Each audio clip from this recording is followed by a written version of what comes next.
You're listening to Bridge the Gap Season 4, a podcast dedicated to inform, educate, and influence the future of housing and services for seniors. This podcast is powered by supporting partners Propel Insurance, Enquire, LTC REIT, the Bridge Group Construction, and Solinity. Learn more at btgvoice.com. Welcome to Bridge the Gap podcast, a senior living podcast with Josh and Lucas. Really excited to have a good friend of ours on the program, the one and only Chris Bird, COO at LCS. Welcome to the program. Well, thank you, gentlemen. I appreciate the opportunity to partake in this podcast with all of you. Absolutely. We always love talking to you and so many friends at LCS. What a great organization of great people that have worked in this business and industry for a long time. And, you know, the industry has, for obvious reasons, everybody knows the challenges that we face in 2020 that are actually not, they're unique in one sense, but the industry has faced so many different things. The flu, they've faced other pandemics, neurovirus, every single cold season affects our older adults in these communities. And I have found, as many others have, the senior living industry is really well adapted and prepared for this kind of stuff. We wanted to talk to you specifically about a new program that LCS is rolling out. Would you talk to us about that?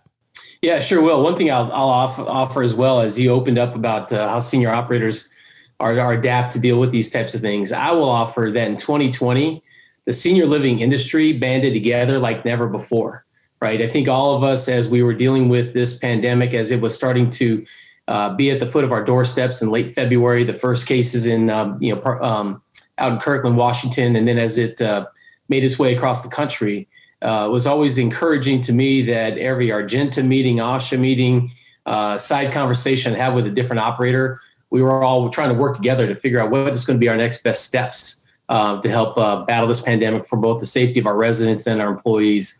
So that to me was one of the better side benefits of not trying to be competitors and outdo each other, but how do we partner together to think through how do we make this the best outcomes for all the seniors that live in senior housing living communities across America. So it was just a side spot I want to get in there, and it's been fun working with all of our partners.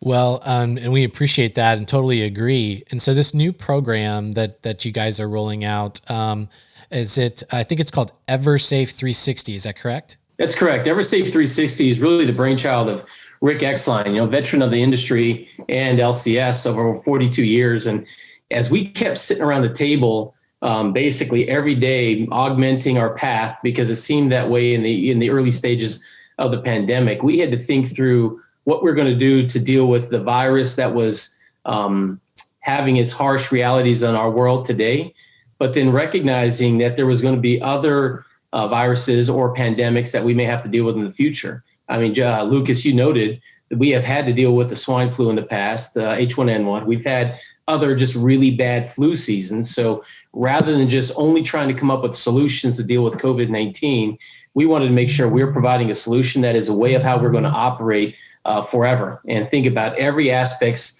of our day-to-day operations, from dining to everything about our activity programs, to telemedicine. It's advanced us to really have a medical advisory board in place. And then there was like a small piece, one of the sales and marketing leaders within our organization asked the question. We do a great job of employees when they're dealing with needs for assistance. We have our EAP programs like everybody else does. We're asking our residents to stay isolated in their own apartments for everybody's safety, which is the right thing to do as we've been trying to go through this issue within the communities.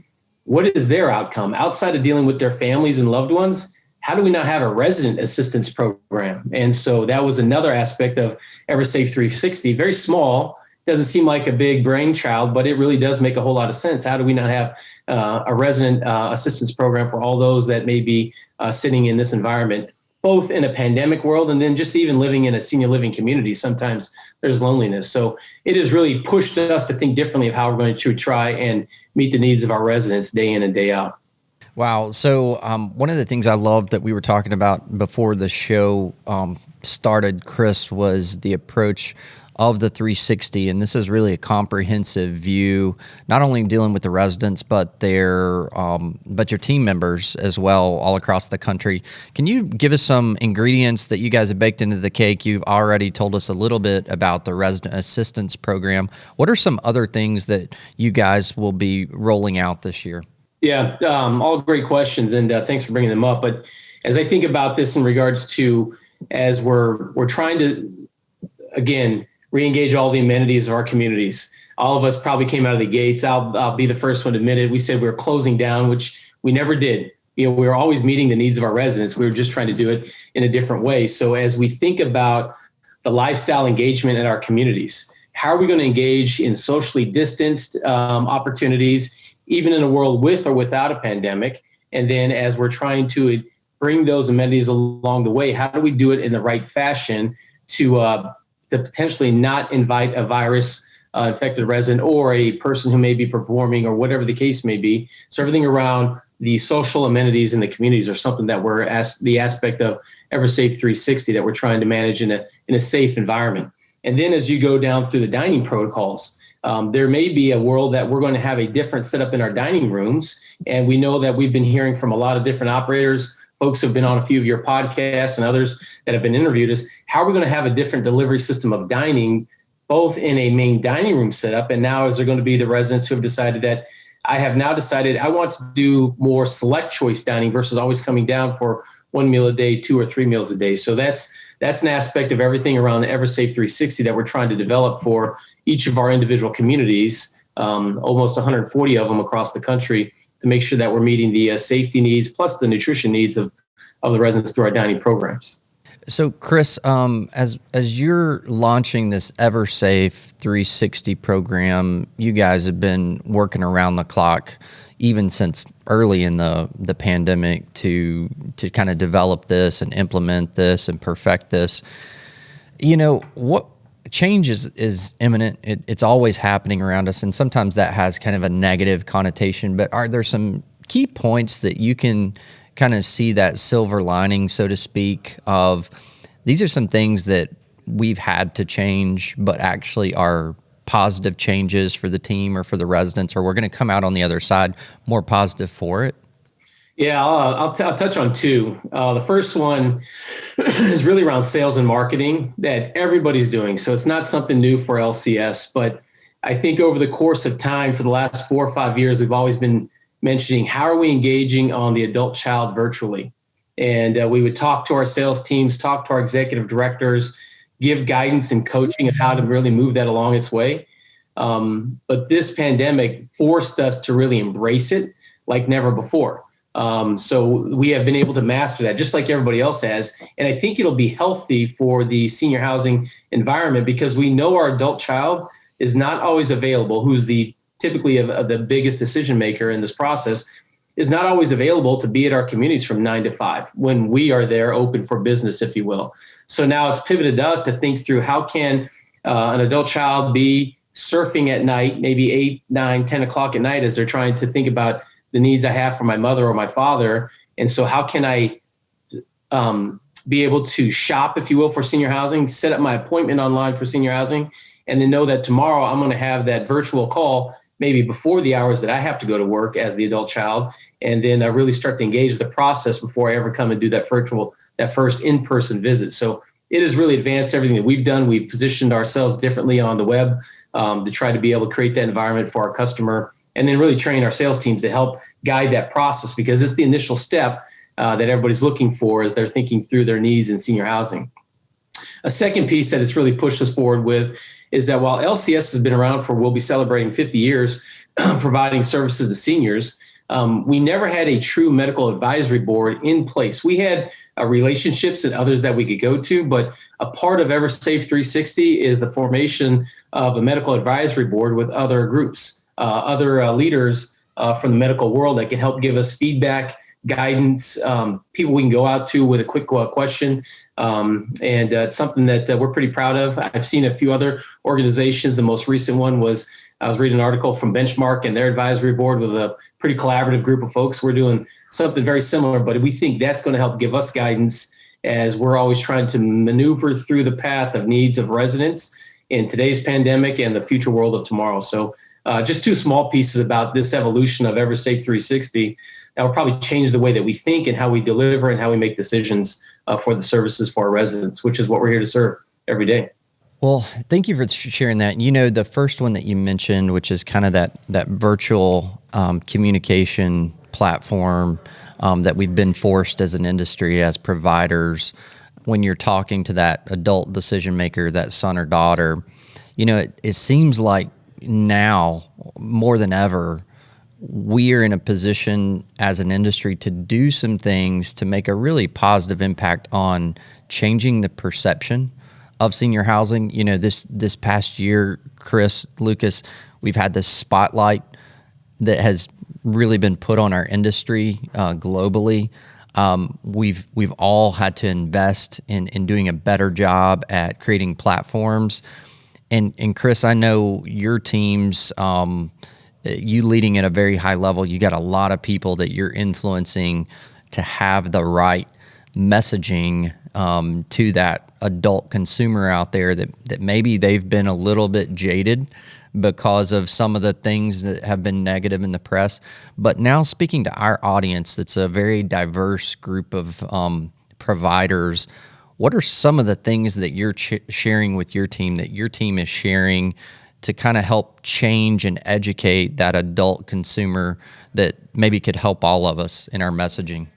Yeah, a great question, Josh. And 2020 has been a trying year in regards to the negative press and some small incident that a local paper or a national paper will pick up on and want to write about. And it's been unfortunate. We have been trying to leverage our residents as often as possible because they're quite proud, and they also recognize that in their world, while it's not ideal like it was before February of 2020, they still recognize it's a pretty safe place, and we've been meeting all their needs along the way. As an example, down in Florida, we've had a couple hotspots in regards to media activity. And when an article was written, maybe not with all the facts in place, it was amazing to see the numerous number of residents who wrote that editor and then wanted to share their stories and asked us how can they get their story out there because, that local paper is just providing one slant of the story, which wasn't 100% accurate. So in those moments, and as we're dealing with a customer who may ask a question, I happen to read in the local paper X about your community. What are the facts and fiction? We've been able to virtually engage them with a resident or two, nothing that we've never done in the past, but it's always been done in person on a tour. But now, as we've been trying to leverage our residents in that virtual environment to sell their story as to why they still love living at that LCS managed or owned community and why their loved ones should make that choice, know the facts versus the myths. It's really unfortunate, some of the stories that are out there in the media that get misrepresented through social media and all the different outlets we have today, right? We all have our mobile phones and devices, and it's unfortunate sometimes the misinformation that gets scattered and circulated and recirculated. So that's a piece for us with EverSafe 360 that we try to move forward with and really leveraging that virtual environment. Well, so that's awesome. And Lucas, while I'm hearing Chris talk, the first, what's just ringing in my brain is basically residents or team members have become ambassadors or are equipped to be ambassadors. But, before that, it's not like when the crisis happens, all of a sudden you can ask them to start helping out. And what's really cool is the quality of care comes first, which is something that our industry is known for. And so, laying that foundation of quality care, even during the difficult times, that equips us and enables us as providers to be able to immediately have the ambassadors go to work and representing and carrying the torch for the industry. I love that. Yeah, I mean, it's a basic step, right? You guys, you've been in this business a long time. I started back in 1996 at a building called the Parkview in Memphis, Tennessee. And I remember my executive director, Linda Sullivan, who actually works with me today here at LCS. She kept telling me, she goes, "Why are you always trying to close the sale on your own?" And I said, what do you mean by that? You know, I was a young gentleman, probably was very naive and wasn't taking her guidance very well. And she said, your residents can help sell this building better than you can. Nobody's going to trust Chris Bird, but they'll trust, you know, Mr. Jones down the hallway to tell his story. And so as I listened to that, and I would start leveraging those residents on those day-to-day tours, it became super easy to advance the sale because they could see the residents who lived there and enjoyed it. And I believe them versus the sales guy, right?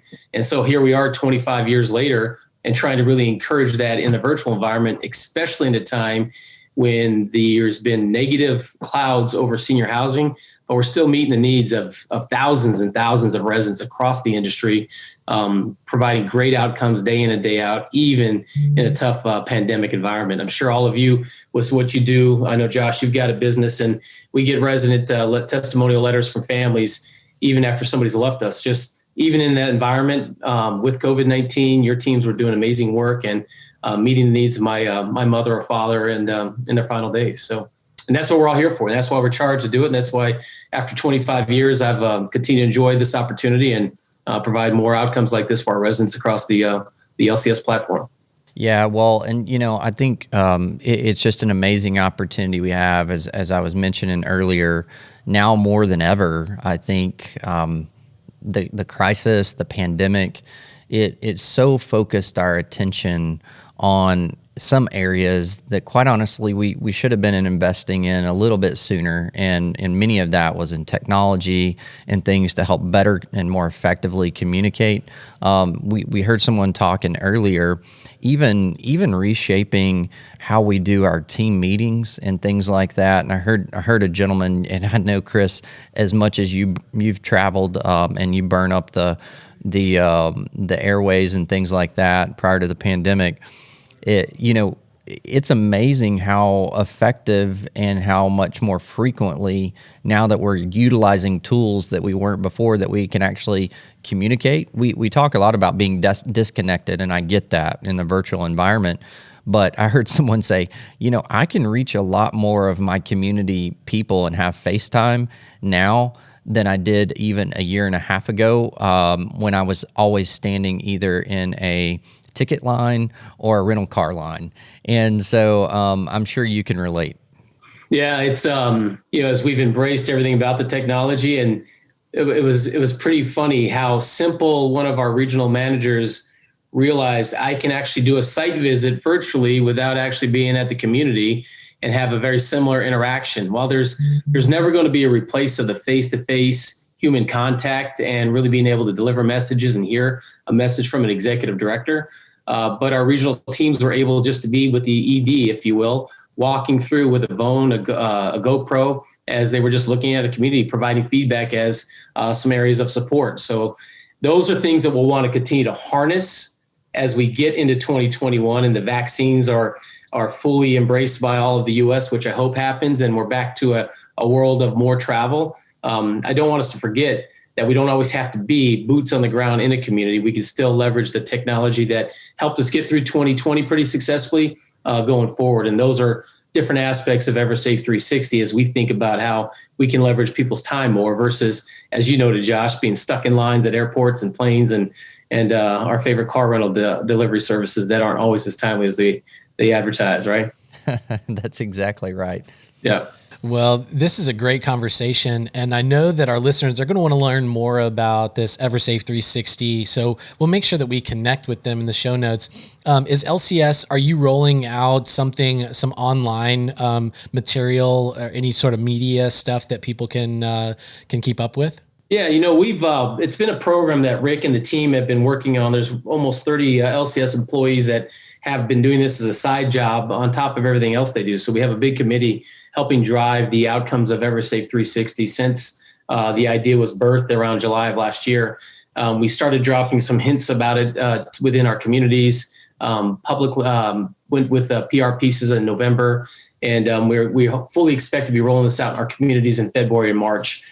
Step by step as we're trying to move through the process of just making it a safer place for our residents. And it'll have its own piece of the website. It'll have its front-facing aspects of everything we do for the public just to understand.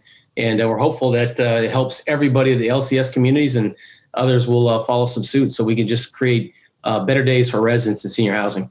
Yeah, that's fantastic. I mean, it's kind of the tide that rises all boats. We talk about that often on our program. The industry has, this moniker that, doing well by doing good. And we love that you guys are helping charge that and lead that. Thank you so much. We'll make sure that we connect with you, Chris, and LCS and the program within our show notes. And thank you for taking time out today. And congratulations on your recent promotion to COO. Oh, thank you. It's an honor and very humbling for the opportunity. Something I was excited about when I first started with LCS 3 years ago, and just working with Joel Nelson, Diane Bridgewater, and the other leaders at LCS have been, it's been really a great trip for me. So appreciate the comments there. You got it. A lot of great leaders in this business, Josh, and another great conversation about the things that matter and changing perceptions, taking back that narrative and owning our stories here in the senior living industry. Good conversation. Yep. Okay. Well, we'll put all that in the show notes. You can go to btgvoice.com to listen to all of our shows, including our Contributor Wednesday series. And thanks for everybody for listening to another great episode of Bridge the Gap. Thanks for listening to Bridge the Gap podcast with hosts Josh Crisp and Lucas McCurdy. If you were informed, educated, or influenced by this episode, we want to know. Leave a comment on social media or contact us in the show notes. Powered by supporting partners, Propel Insurance, Enquire, LTC REIT, The Bridge Group Construction, and Solinity. Learn more at btgvoice.com.